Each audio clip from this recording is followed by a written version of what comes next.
ഗുരുവായൂർ ഉത്സവത്തിന്റെ ഭാഗമായുള്ള ആനയോട്ട മത്സരത്തിൽ കൊമ്പൻ രവികൃഷ്ണൻ ജേതാവ്.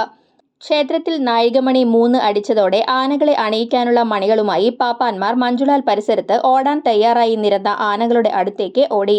മണികൾ ആനകൾക്ക് അണിയിച്ച ശേഷം മാരാർ ശംഖ് ഊതിയതോടെ ആനകൾ ക്ഷേത്രം ലക്ഷ്യമാക്കി ഓട്ടം തുടങ്ങി. ക്ഷേത്രഗോപുരത്തിലേക്ക് ആദ്യം ഓടിയെത്തിയ രവികൃഷ്ണനെ ജേതാവായി പ്രഖ്യാപിച്ചു. രവികൃഷ്ണൻ, ബാലു, കൃഷ്ണനാരായണൻ എന്നീ ആനകളാണ് മുൻനിരയിൽ ഓടിയത്. ഗോപികൃഷ്ണൻ, സിദ്ധാർത്ഥൻ എന്നീ ആനകൾ കരുതലായി ഉണ്ടായിരുന്നു. നടപ്പുര വരെ കൊമ്പൻ ബാലു ആയിരുന്നു മുന്നിൽ.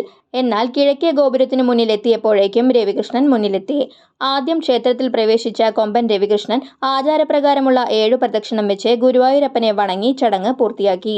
ഉത്സവ ചടങ്ങുകളുടെ ഭാഗമായി ക്ഷേത്രത്തിൽ ശനിയാഴ്ച മുതൽ ആരംഭിക്കുന്ന ശ്രീഭൂതബലി എഴുന്നള്ളിപ്പിന് ആനയോട്ട ജേതാവാണ് ഗുരുവായൂരപ്പന്റെ സ്വർണ്ണത്തിടമ്പേറ്റുക. ആനകളും ഭക്തജനങ്ങളും തമ്മിൽ സുരക്ഷിതമായ അകലം പാലിച്ചാണ് ആനയോട്ടം സംഘടിപ്പിച്ചത്.